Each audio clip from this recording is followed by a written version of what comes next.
नमस्कार, जय हिंद, जय भारत। भारतीय अवाम ताकत दल अपने भारतीय भाई बहनों अर्थात अपने देश भारत की जनता अर्थात अपनी भारतीय अवाम से भारतीयता आधारित आपसी श्रद्धा, भारतीयता आधारित आपसी स्नेह, भारतीयता आधारित आपसी प्रेम, भारतीयता आधारित आपसी अखलाक मोहब्बत, भारतीयता आधारित आपसी सहयोग, भारतीयता आधारित आपसी सम्मान, भारतीयता आधारित आपसी एकता, भारतीयता आधारित आपसी भाईचारा तथा भारतीयता आधारित आपसी सद्भाव को समझने व उसे आत्मसात करके वैसा ही और उसी अनुसार आचरण एवं व्यवहार करने हेतु और इसके समस्त भारत में प्रचार प्रसार करने हेतु और इसकी अहमियत और महत्व को प्रत्येक देशवासी को समझाकर उसे अपनाते हुए वैसा ही और उसी अनुसार आचरण एवं व्यवहार करने हेतु और प्रत्येक देशवासी को अपना ही भारतीय भाई बहन मानकर, समझकर, अपनाकर उनके साथ वैसा ही और उसी अनुसार आचरण एवं व्यवहार करने हेतु सतत, सदैव और हमेशा अदब के साथ, आदर के साथ अर्ज करता है, विनती करता है। आज तारीख 26 को ये कुछ हमारे देश के अंदर देश विरोधी ताकतें जो है किसान आंदोलन के नाम पर उस समय इकट्ठा हो रही हैं, जिसमें इस कोरोना से लड़ने के लिए सरकार की ओर से गाइडलाइंस जारी हैं कि सोशल डिस्टेंसिंग, मास्क वगैरह जो है और इस तरह की भीड़ में इन सब की जो गाइडलाइंस है, जो दिशा निर्देश है, उसकी धज्जियाँ उड़ जाती हैं और ये ख़तरनाक दौर जिसमें कि कोरोना का कहर बरप रहा है, हमारे भारतीय भाई बहनों की जानें जा रही हैं। गरीब और आम भारतीय भाई बहन जो कि उनके पास कुछ संसाधन नहीं हैं, सरकार की व्यवस्थाएं लगभग वो जवाब दे रही हैं। उस समय कोई भी ऐसा कार्य किया जाना बिल्कुल वर्जित है कि जिससे ये संकट और गहरा जाए। लेकिन चूँकि देश विरोधी ताकतों को देश न तो देश से मतलब है, न तो यहाँ की आवाम से मतलब है और आवाम की इन हालातों से मतलब है, वो हमेशा जो है देश के खिलाफ सक्रिय रहती हैं और ये देश विरोधी ताकतें काफ़ी माने ज़्यादातर जो है वो राजनीतिक दलों के बेस में है और उसमें सबसे आगे है, जो सबसे खतरनाक है, वो गांधी नेहरू परिवार, चांडाल चौकड़ी काकस और वामदल और उसके इर्द गिर्द जो है चक्कर लगाने वाले वो छोट भैया किस्म के Samajwadi party, Bahujan Samaj party, TMC, Shiv Sena और अकाली और डीएमके, ये टीडीपी, इस तरह की भी दल हैं जो कि इन्हीं देश विरोधी ताकतों के इर्द गिर्द ही घुमा करते हैं और ये खतरनाक किस्म के यानी समाज में विखंडन और भेद पैदा करके स्वार्थ नीति, जिसको कि इन सबों ने नाम दे रखा है राजनीति का, वो चलाते रहते हैं। तो एक तो इस समय जो कि बहुत नाजुक दौर है, जिसमें कि कोई भी ऐसा कार्य किया जाना बिल्कुल वर्जित है और न करना चाहिए कि हमारे भारतीय भाई बहन जिन विकट समस्याओं से जूझ रहे हैं, उनकी जानें जा रही हैं, अन्य व्यवस्थाओं का अभाव है, उनके खुद के संसाधन का अभाव है, और उसमें ये भीड़ इकट्ठा करने की एक साजिश, बहुत बड़ा षड्यंत्र है। उस षड्यंत्र में ये देश विरोधी ताकतें राजनीतिक दलों के वेश में नैतिक समर्थन के नाम पर इस तरह के षड्यंत्र में सीधे घी डालने का काम कर रहे हैं।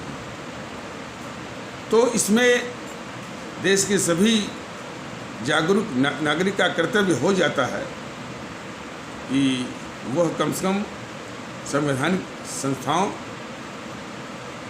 को निवेदन करें कि वो भी, चूँकि जितनी भी संवैधानिक संस्थाएं हैं वो भारत के संविधान की शपथ लेते हैं, और भारत के संविधान हमेशा जो है भारत के लोगों के हित के लिए बना हुआ है, पीपुल ऑफ इंडिया के हित के लिए बना हुआ है, और उनके हित से बढ़ कर के, उनकी जान बचाने से बढ़ कर के कोई प्राथमिकता नहीं हो सकती है।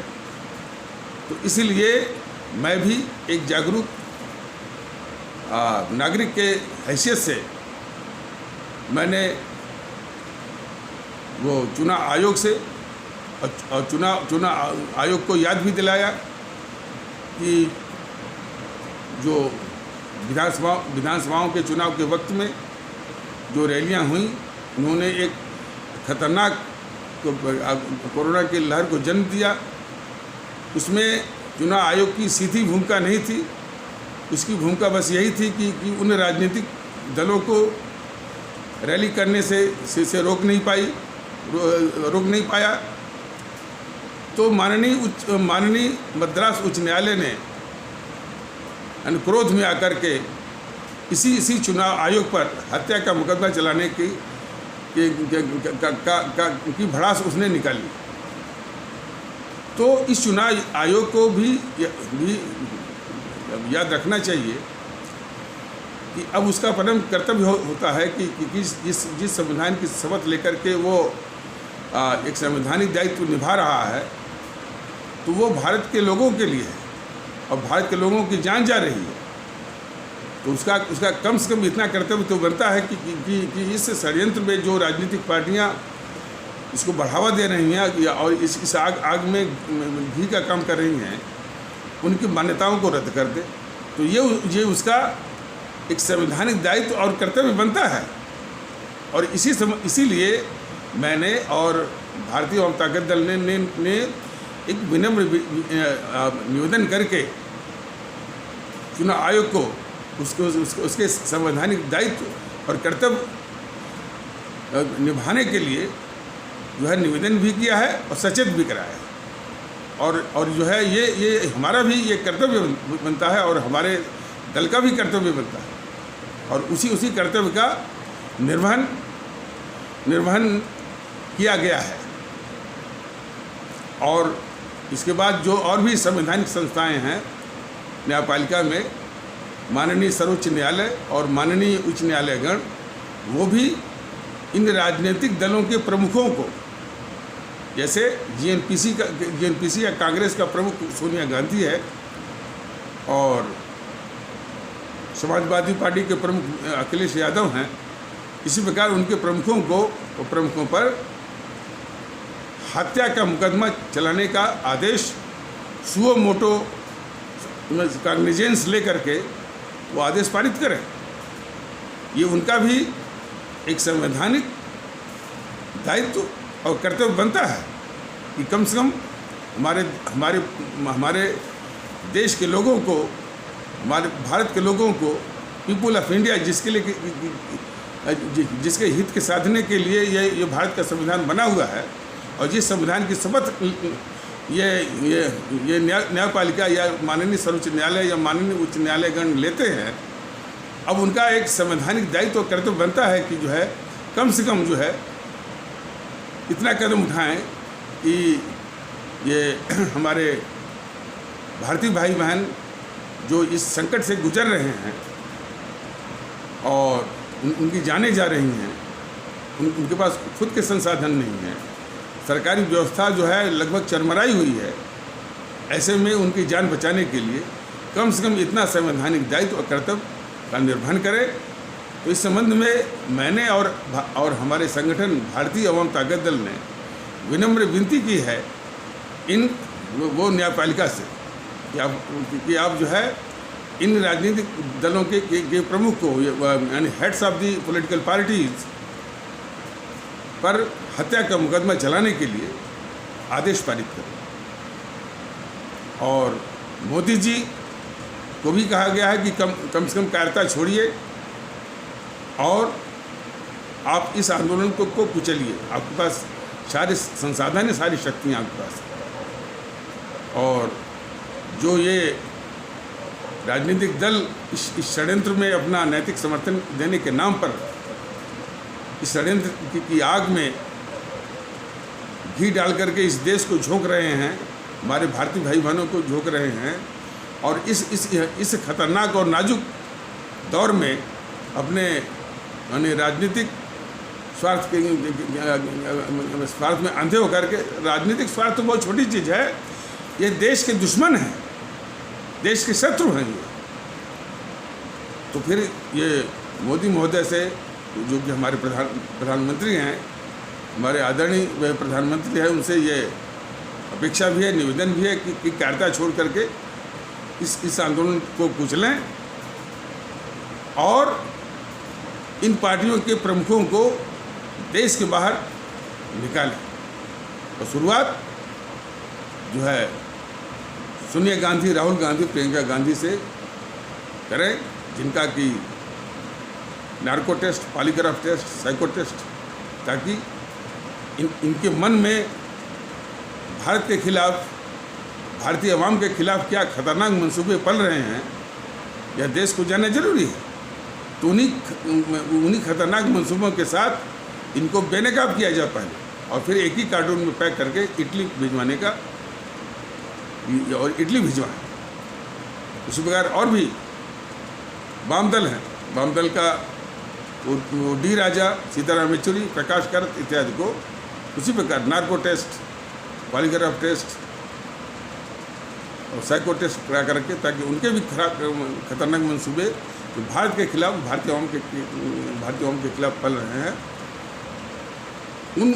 उन खतरनाक मंसूबों को देश को बताया जाए, देश के समक्ष इनको बेनकाब किया जाए, और इसके बाद इनको एक ही कार्टून में पैक करके बीजिंग भिजवाएं मोदी जी।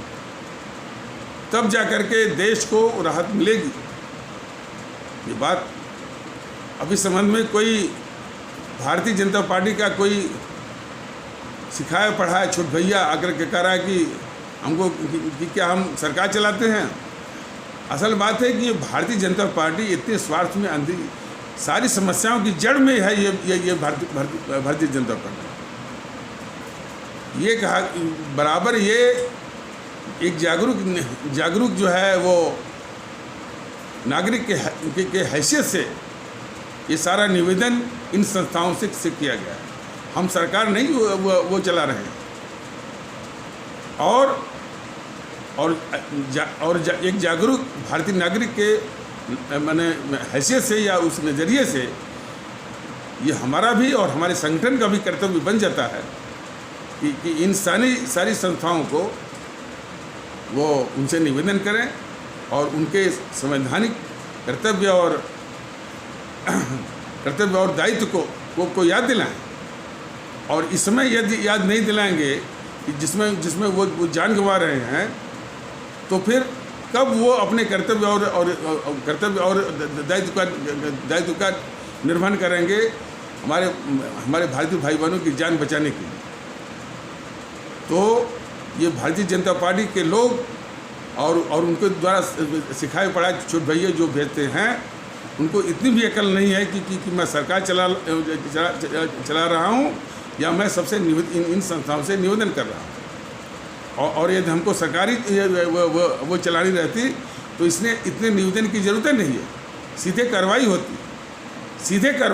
होती और शायद इसकी नौबत भी नहीं आती कि कोई भी भारत के खिलाफ इस तरह से वो आंदोलन के नाम पर जो है वो षड्यंत्र भी कर पाता। हिम्मत ही नहीं पड़ती। वो माहौल ऐसा होता है देशभक्ति का और शक्ति का, अनुशासन का, कि कोई भी संगठन, कोई भी राजनीतिक दल वो हिम्मत ही नहीं कर पाता। और सबसे बड़ी बात है कि ये जो देश विरोधी ताकतें राजनीतिक दल के भेष में, इनका भी अस्तित्व नहीं होता। तो ये भूल जाएं भारतीय जनता पार्टी के लोग।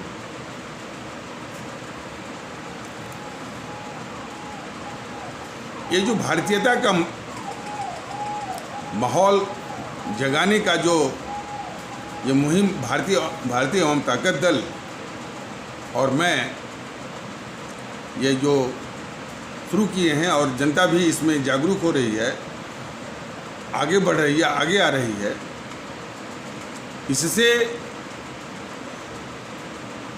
भारतीय जनता पार्टी जो कि राष्ट्रवाद और राष्ट्रभक्ति का मुखौटा पहन करके लोगों की भावनाओं का शोषण करके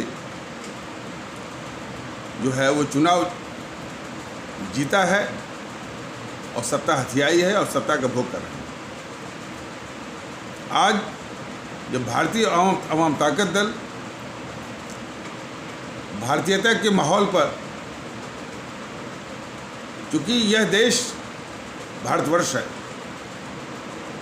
और इस देश के सभी लोग भारतीय हैं, इसलिए सब कुछ एकता, भाईचारा, सद्भाव, आपसी सम्मान, आपसी सहयोग, आपसी प्रेम, आपसी स्नेह, आपसी श्रद्धा, आपसी अखलाक मोहब्बत, सब कुछ भारतीयता के ही आधार पर, भारतीय अवधारणा के ही आधार पर होने की परम आवश्यकता है इस मुल्क को और हमारे आदरणीय भारतीय भाई बहनों के लिए। ये सभी संबंधित लोग ये अपने दिमाग में बिठा लें, क्योंकि यही आदेश निर्देश हमारे उन अमर शहीदों को, जो हमारे आदरणीय राष्ट्रभक्त शिरोमणि नेताजी सुभाष चंद्र बोस, शहीद आजम भगत सिंह, अमर शहीद चंद्रशेखर आज़ाद, अमर शहीद अशफाकुल्ला, अमर शहीद खुदीराम बोस, अमर शहीद सुब्रमण्यम भारती। खुदीराम बोस तो आप लोग जानते होंगे कि वो मुजफ्फरपुर बिहार के थे। और एक विशेषता और थी कि सबसे कम उम्र यानी 12 वर्ष में वो उन्होंने इस देश की आज़ादी की खातिर फांसी के फंदे को चूमा था। क्या जज्बा था। तो सुब्रमण्यम भारती तमिलनाडु से, श्रीमती रानी लक्ष्मीबाई, श्रीमती रानी चंद्रिमा कर्नाटक से, श्रीमती रानी गडेलियू नागालैंड से।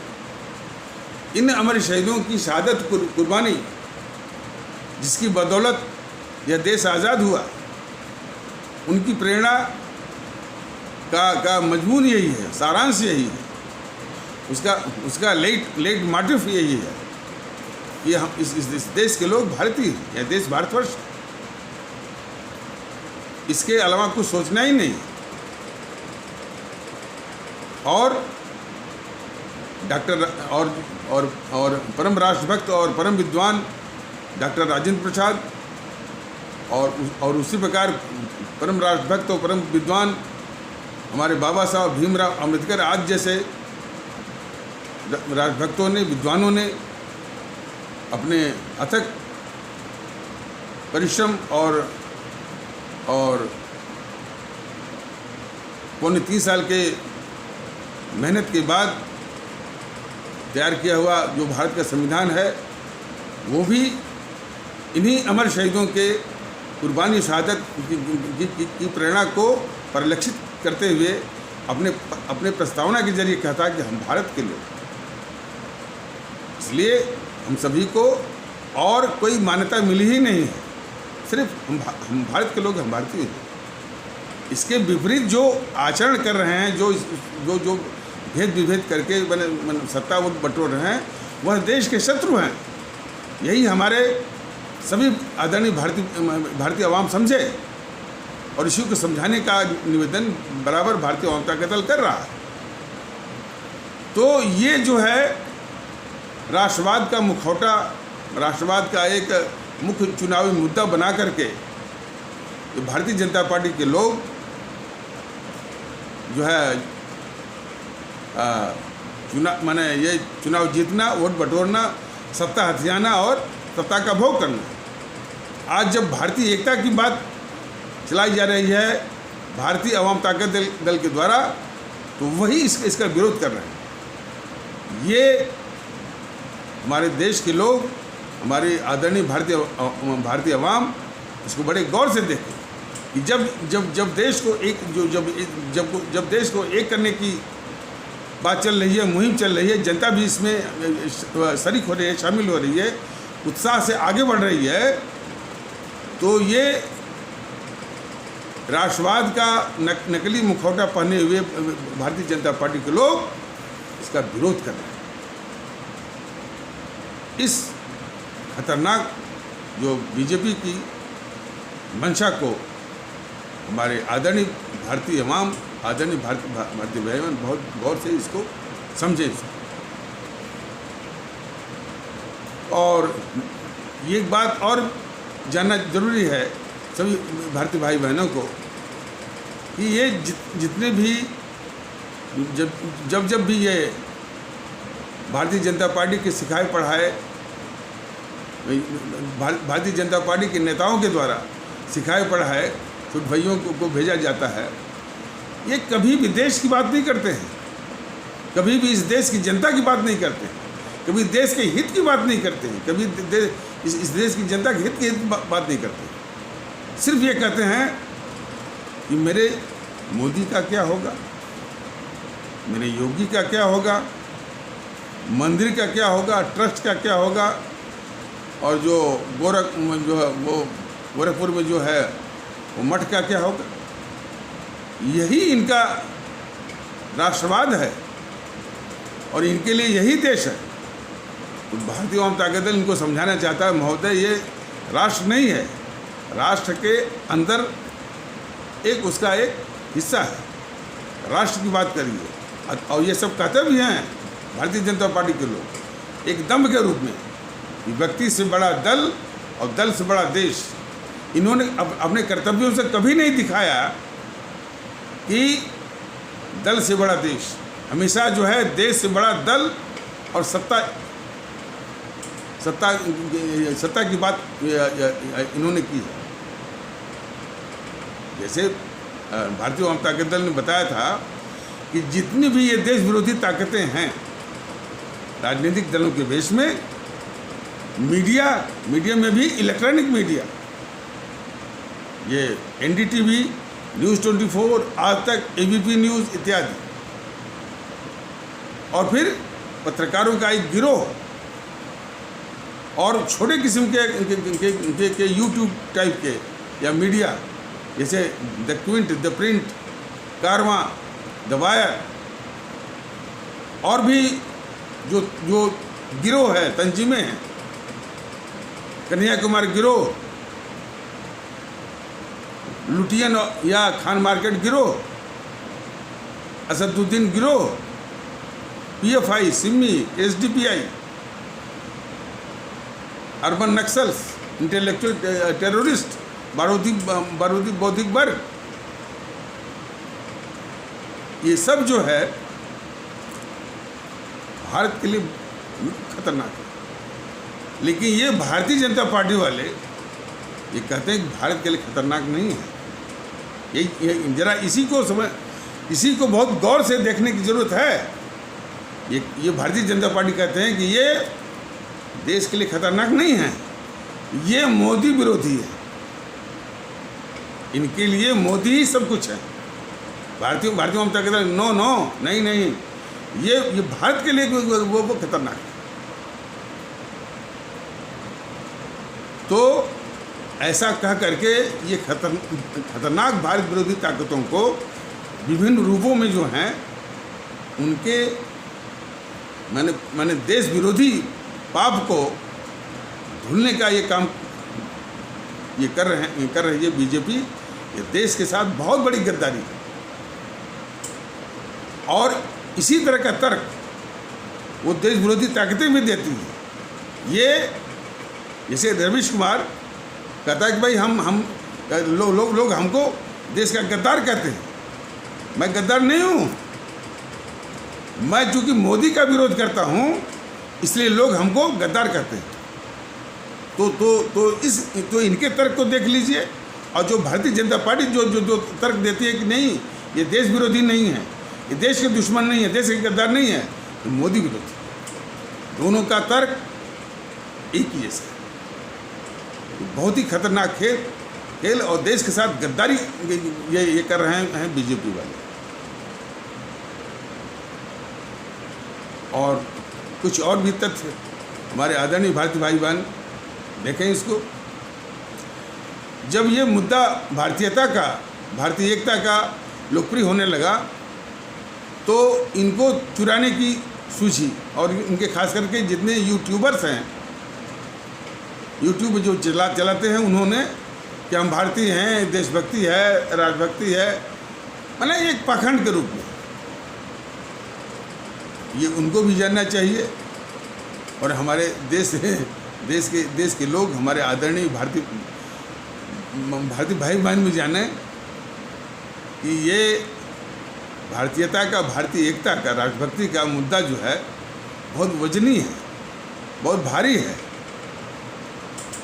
वो जो नकली राष्ट्रवादी हैं जो कि हमेशा भावनात्मक मुद्दों पर ही जो है वो चुनाव जीते आए हैं, उनके बस की बात नहीं है कि इतना वजनी मुद्दा को वो ढो सकें। तो दो ही 3 दिन में वो उन्होंने जवाब दे दिया। और जो है और उनके बस की बात नहीं है कि इतना वजनी, बल्कि इतना महत्वपूर्ण मुद्दा भारतीयता का, राष्ट्रभक्ति का और मुल्क परस्ती का, अवाम परस्ती का मुद्दा जो है वो ले चले। सुनने में आया कि फिर उन लोगों ने यह तय किया है कि फिर वो हिंदुत्व के मुद्दे पर चलेंगे। देखिए, हिंदुत्व का मुद्दा और फिर जो है इस जेएनपीसी को तुष्टीकरण, ये दोनों राष्ट्र के लिए बहुत खतरनाक है। तुष्टीकरण का तो असलियत आपने देख लिया कि वो जो इसी जेएनपीसी का जो बिल्ली का पंजा है आरएसएस, वो हिंदू राष्ट्र बोलता रहता है। और हमारे जो इस्लाम आस्था वाले भारतीय भाई बहनों के समाज के लोग उसके इस कहने से लोग बड़े भ्रम और दहशत के शिकार हो जाते हैं। और फिर उसी इस्लाम आस्था वाले भारतीय भाई बहनों के समाज में कुछ जेएनपीसी के एजेंट जो है, कठमुल्ले जो है, इसी भ्रम दहशत को और बढ़ा देते हैं। हाँ नहीं, बिल्कुल वो जो आरएसएस वाला कह रहा है ये हिंदू राष्ट्र है, नहीं है, हिंदू राष्ट्र है, और नहीं भी है तो ये सब बना देंगे, हमारा इस्लाम खतरे में पड़ जाएगा, हम मुसलमान नहीं वो बना पाएंगे, मेरा इस्लाम में नहीं रह पाएगा। इस तरह की दहशत वो जेएनपीसी के वो एजेंट जो कि इसी इस्लाम आस्था वाले भारतीय भाई बहनों के समाज में कुछ मुल्ला और कठमुल्ले के रूप में हैं, वो फैलाते हैं। और अब इस भ्रम दहशत का पूरा दोहन, पूरा शोषण ये जेएनपीसी और जेएनपीसी तो करती ही है, और भी इसमें होड़ लग गई समाजवादी पार्टियों का, बहुजन समाज पार्टियों का, टीएमसी के लोगों का, इनके वोट बटोरने का, छीनने का। इस जो हमारा ये संवेदनशील तबका है भारतीय इस्लाम आस्था वाले भारतीय भाई बहनों के समाज का, तो इनके द्वारा तो इस प्रकार जो भ्रम और दहशत का मैंने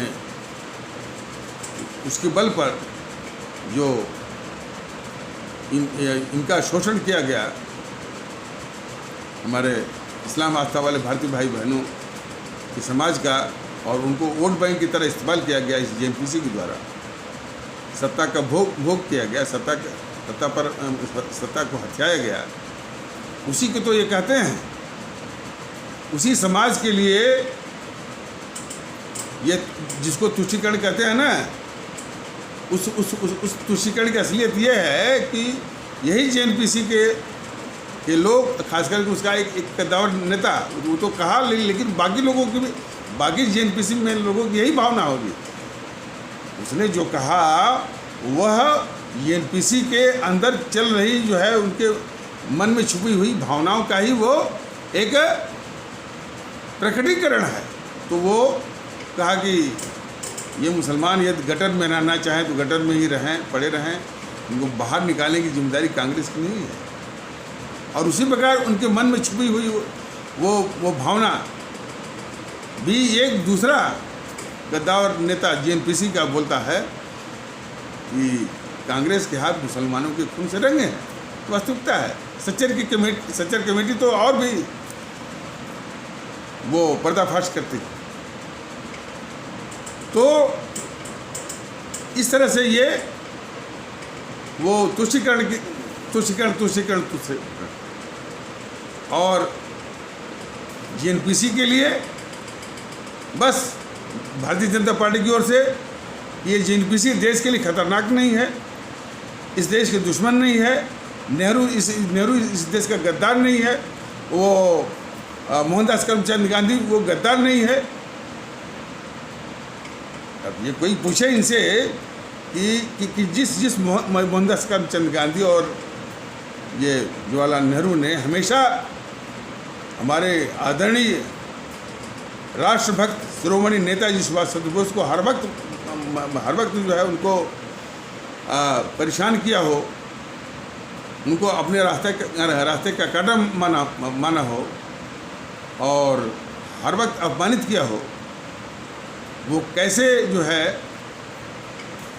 इस देश का वो राष्ट्रपिता, एक राष्ट्रपिता और दूसरे को जो है आधुनिक भारत का निर्माता या विजनरी प्राइम मिनिस्टर वो नेहरू को कहा जाएगा। और वही चीज़ ये जो जेएनपीसी कर रही थी अपने लिए, अपने नेहरू और गांधी के लिए, वही चीज़ को ये दोहरा रहे हैं बीजेपी वाले। बीजेपी तो इस जेएनपीसी से भी दो कदम है, यानी सारे पापों को ढकने के लिए। और ये सबसे बड़ी गद्दारी है बीजेपी की, वोट लेंगे जनता से, गरीब हमारे यानी भारतीय भाई बहनों से वोट लेंगे राष्ट्रवाद के नाम पर, और जब सत्ता मिल जाएगी तो हित साधेंगे इन देश के दुश्मनों का। यही तो है इनकी, ये इस असलियत को हमारे भारतीय भाई बहनों को इनको समझना होगा बिल्कुल सच्चे रूप में। तो फिर इनको हिंदुत्व, तो ये बिल्कुल स्पष्ट भारतीय जनता पार्टी के लोग समझ जाएं, उसके और पोषक तत्व भी समझ जाएं, आरएसएस के लोग भी समझ जाएं कि महोदय ये हिंदू राष्ट्र नहीं है और न कभी हिंदू राष्ट्र बन सकता है। और उसी प्रकार न तो ये इस्लामिक न तो इस्लामिक स्टेट है, न तो इस्लामिक राष्ट्र ये बन सकता है। और इसी प्रकार कोई भी पांथिक आधार पर बनने का कोई सवाल नहीं भविष्य में भी। हमारी उम्र तो मैंने बहुत कम में शेष है, जो भी 10-20 साल इस दुनिया में रहेंगे या नहीं भी रह सकते हैं। वो कल तो यानी किसी ने देखा भी नहीं है, लेकिन यह देश हमेशा भारतवर्ष रहे। ये लोग भूल जाएं हिंदू राष्ट्र और की बात। और कोई यदि इस्लामिक राष्ट्र या कोई तो ये बोलते हैं कि ये दारुल इस्लाम और पता नहीं क्या गजवाए हिंद, ये बात बिल्कुल भूल जाए। इस देश के लोगों में भारतीय संविधान में वो ताकत है कि इस सब का नामो निशान मिटा सकता है और मिटाएगा। और भारतीय जनता दल उन्हीं वसूलों को, उन्हीं आदर्शों को साथ में लाएगा, सभी लोगों को एक करके। और ये हिंदू राष्ट्र का भी नशा वो छोड़वा देगा। और कोई तत्व इसमें यदि ऐसा है भी कि जो गजवाए हिंद और फलाने ठिकाने और दारुल इस्लाम की बात करेंगे, ऐसे तत्वों को भी वो कुचल के रख देगा वो। और देश में वही माहौल रहेगा, वही लोग रहेंगे जो कि अपने को भारतीय के रूप में समझेंगे, व्यवहार करेंगे, आनंदित भी होंगे और गौरवान्वित भी होंगे। वही माहौल लाने के लिए भारतीय जनता दल सतत लगा। और भारतीय एकता का जहाँ सवाल है, किसी को भी नहीं छोड़ना है, सब लोगों को साथ मिलाना है, सब लोगों को गले लगाना है। सारी दीवारें, जाति की, संप्रदाय की, भाषा की, प्रांत की, क्षेत्र की, समूह की, सारी दीवारों को तोड़ करके सबको साथ मिलाना है, भारतीयता के सूत्र में बांधना है उनको। और जो उनको सेवा देना है, खिदमत करना है आवाम की और देश की, इसका खुलासा जो है भारतीय जनता दल में क्या हुआ। ये वीडियो जो देखिए, वीडियो जब तक मैंने ये कोरोना का पीरियड है और हम कहीं बाहर नहीं जा रहे हैं, जो कि हमारी उम्र के लिए विशेष मैंने ये दिशा निर्देश है कि हम जो है कोरोना के अवधि में अभी बाहर न निकलें, लेकिन जो ही उसका खतरा कम होगा तो हम निकलेंगे और हम भारतीय भाई बहनों के बीच में आएंगे, संसाधन के साथ आएंगे और अपने कार्यकर्ताओं के साथ आएंगे, अपने पदाधिकारियों के साथ आएंगे। तो जब भी ये आना होगा तो इसी संदेश को ये हमारे सभी भारतीय भाई बहन सारी दीवारों को तोड़ करके, सबको गले लगाते हुए, किसी को भी इसमें कोई भी अपवाद नहीं है, और ये समझना उनको छोड़ना पड़ेगा कि हम ठाकुर हैं, वो राजभर हैं, वो पासी हैं, तो वो मुसलमान हैं, कुछ नहीं, सब लोग भारतीय। वो बंगाली हैं तो तमिल है, कुछ नहीं, सिर्फ भारतीय। आप समझिए कि इसकी कितनी नितांत आवश्यकता है। और शायद ये सुनने में आ रहा है कि जो पार्टियां समाज में विखंडन के आधार पर जो स्वार्थ नीति या राजनीति चला रहे थे, उनमें घबराहट है। देखिए, घबराहट की बात थोड़ी गौर लगती है। वो अपने करतूतों को देखें, करतूत के आईने में झांकें कि उनके करतूत क्या है, और बल्कि उसको बंद करें और अपने समर्थकों से भी कहते हैं वो भी भारतीयता के सूत्र में बंधने के लिए तैयार हो जाएं। और यदि उनको कोई राजनीति चलानी है तो एकता की राजनीति चलाएं, भारतीयता की राजनीति चलाएं। भारतीयता की राजनीति चलाते हुए भी डिफरेंट आइडियोलॉजी के लोग इसमें आ सकते हैं, इस बात नहीं है, लेकिन समाज को विखंडित करके जो है कोई भी राजनीति, कोई भी इस तरह से षड्यंत्र जो है भारतीय जनता दल चलने नहीं देगा। जातिवाद, वो फिर जो है वो हिंदू मुस्लिम का, फिर ये हिंदू राष्ट्र, ये सारा जो है भारतीय समाज को, भारत को विखंडित करने की साजिशें हैं, यानी विभिन्न रूपों में। तो ये बताना आवश्यक था। और तो कहने का मतलब कि ये जो है,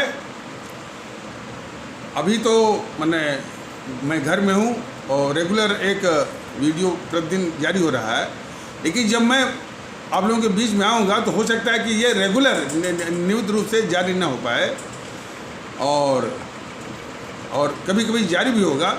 लेकिन इतना ही है कि 600 से ऊपर ये वीडियो हैं, यानी वो भारतीय एकता के माहौल को लाने के लिए यदि ये सभी हमारे भारतीय भाई बहनों के पास पहुंच जाएं तो भी एक बहुत बड़ी क्रांति, बहुत बड़ा एक अभियान वो चल सकता है। और इसमें आप सभी लोग वो सोशल मीडिया का प्रयोग करते हुए वो कर सकते हैं, और हम भी इसकी व्यवस्था करेंगे कि ये जो है जन जन तक पहुँचे।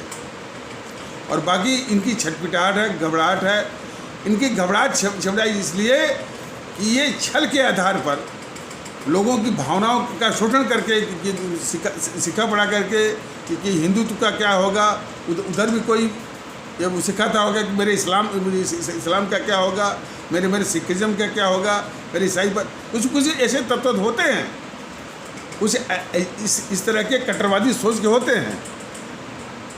तो इस सोच के शिकार नहीं बनना।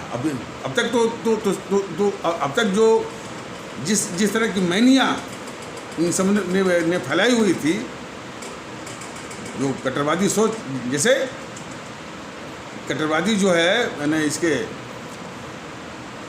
हिंदू सनातन आस्था वाले जो भारतीय भाई बहनों समाज है, ये फैलाए थे कि साहब अब देखिए कि भारतीय जनता दल बराबर बता रहा है कि भाई इस देश, इस मुल्क के खिलाफ इन समूह ने कितनी बड़ी गद्दारी की थी। मोहनदास करमचंद गांधी है, और ये जवाहरलाल नेहरू है, इंदिरा है, राजीव है, सब हुआ। तो ये जो है, ये कट्टरवादी जो तत्व हैं हमारे हिंदू सनातन आस्था वाले भारतीय भाई बहनों समाज को, ये गद्दार के रूप में मैंने नहीं देखने के लिए एक मैनिया, एक जो है एक दृष्टिकोण ये फैलाए हुए हैं। वो इस तरह फैलाए हैं कि भाई ये घृणित हैं कब, जबकि ये मुसलमान है। जैसे नेहरू को तमाम यूट्यूब पर आप देख रहे होंगे साहब, 2 पीढ़ी वो मुसलमान थे, इंदिरा मुसलमान थी, वो कलमा पढ़ रहा। बस यही है कि घृणा यदि की भी जाए तो उनको मुस्लिम के रूप में। भारतीय जनता दल कहता है कि वो यदि वो इस्लाम आस्था को मानते हों, चाहे वो सिख आस्था को मानते हों, ईसाई आस्था को मानते हों, या हिंदू सनातन, इससे कोई फर्क नहीं पड़ता। आस्था का अनुसरण करने की पूरी आज़ादी है हमारे आदरणीय भारतीय भाई बहनों। इससे कोई घृणित नहीं बनना है। घृणित वही बनना है, वही होगा जो इस मुल्क के साथ गद्दारी करेगा। तो ये सवाल बनता है कि यदि ये मोहनदास करमचंद गांधी और नेहरू, इंदिरा, राजीव, सोनिया, राहुल, प्रियंका, यदि ये इनको कभी मुस्लिम, कभी इधर उनको दिखाने की कोशिश करते हैं, ये कट्टरवादी तत्व, यदि ये हिंदू के रूप में पेश हो जाएं, तो क्या इनके सारे गद्दारी के पाप जो है वो ये धुल देंगे? अब धुलने का तो प्रयास कर भी रहे हैं। तो ये सब जो है घटिया किस्म की सोच के आधार पर जो है सत्ता को हथियाना चाहते हैं। चूँकि इनकी सामंतशाही समझते हैं, सामंतशाह दृष्टिकोण ऐसा होता है कि वह अपने को समाज के शेष लोगों से ऊपर समझता है, अपने को कानून से ऊपर समझता है, और सबके ऊपर वो हावी होना चाहता है। ये उसके दृष्टिकोण की विशेषताएं हैं, सामंतशाही सोच है। तो जो कट्टरवादी सामंतशाही सोच है वही जकड़े हुए है, उसी का प्रतिनिधित्व जो है ये सब करते हैं बीजेपी वाले। और उसी प्रकार जो है जो कट्टरवादी वो इस्लाम आस्था वाले भारतीय भाई बहनों के समाज है, वो इसके एजेंट भी हैं और उसका जो है प्रतिनिधित्व भी करती है ये जीएनपीसी। तो आदरणीय भारतीय भाई बहनों का परम कर्तव्य होता है कि इन सारे इस तरह के कट्टरवादी तत्वों को शिकस्त दे करके भारतीयता के माहौल लाने की का दायित्व वो उठाएं। और वो दायित्व का निर्वहन कैसे होगा? मत पेटी पर इनको शून्य उठ करके, इनको शून्य करके, इनको जीरो करके, इनको नस्ल में नबूद करके, मत पेटी। आपको कहीं भी कोई न धरना करना है, न प्रदर्शन करना है, न आंदोलन करना है, कुछ नहीं करना है, न झंडा लेकर दौड़ना है धूप में, सिर्फ मन में ठानना है कि अपने को, इस देश की जनता को, इस देश को इन काले अंग्रेजों से निजात देना। मत पेटी पर इनको नस्ल में नबूद। और किस प्रकार ये, और जितने वीडियो जारी होते हैं सिर्फ ये है कि इनकी देश के खिलाफ गद्दारियों को खुलासा करने के लिए। वैसे इतने भी वीडियो काफ़ी हैं। अब जैसे कुछ दिन पहले या कुछ साल पहले एक समाचार उड़ाया गया था कि मणिशंकर अय्यर गया था पाकिस्तान के शासकों से बोला था कि हमको मोदी को हराने में मदद करिए। जो पाकिस्तान खुद मर रहा है, खाने को नहीं है, उसकी कोई ताकत नहीं है, तो वो मोदी को हराने में वो चाहता कैसे कर सकता है? ये तो बहुत एक स्वाभाविक प्रश्न है।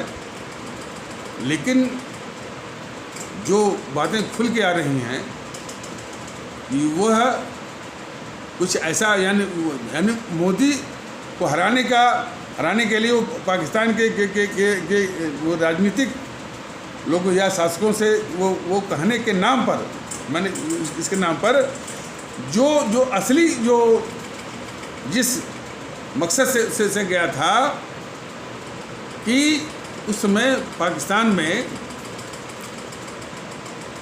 जो भगत सिंह और सुखदेव राजगुरु की जो फांसी लगी थी, उस फाइल को फिर से खुलवाने के लिए लाहौर हाई कोर्ट में अर्जी दी जा रही थी कि फिर से वो केस खुले। और फिर से यदि केस खुलता तो इस गद्दार मोहनदास करमचंद गांधी और साथ साथ में गद्दार नेहरू की उनकी गद्दारियों की तमाम परतें खुलती और तब ये बहुत अच्छी तरह से बेनकाब होती।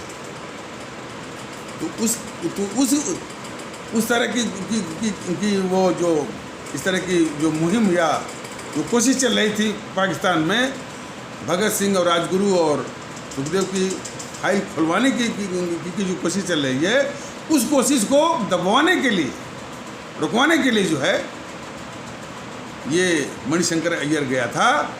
और खबर क्या फैलवाई कि वो गया था पाकिस्तान में वो लोगों की सहायता मांगने के लिए मोदी को हराने। तो इतने शातिर किस्म के हैं ये जयंती सिवाय, गांधी नेहरू परिवार, चांगा चौकड़ी, काका साहब। तो और भी इस तरह से जितने भी वीडियो आएंगे वो कितनी इनकी गद्दारियां हैं, ये हमारे आदरणीय भारतीय भाई बहनों के सामने लाने के लिए हैं। और आगे आने वाले दिनों में कोई आवश्यक नहीं कि ये रेगुलर रूप में ये वीडियो है, जब भी मौका मिलेगा आता जाएगा। लेकिन इतने वीडियो बहुत काफ़ी हैं, आप लोग समझें। लेकिन इनको शून्य करना है, देश को निजात दिलानी है। हमारे शहीद आजम भगत सिंह के उस आदेश का, निर्देश का पालन करना है, उसको सच्चे रूप में इनको नष्ट में नाबूद करना है और स्वयं को, इस देश की जनता को और इस देश को निजात दिलानी है इन काले अंग्रेजों से। मत पेटी शून्य कर। इन्हीं आवश्यक शब्दों के साथ इस आवश्यक परिचर्चा को यहीं पर विराम दिया जाता है। तब तक के लिए नमस्कार, जय हिंद, जय भारत।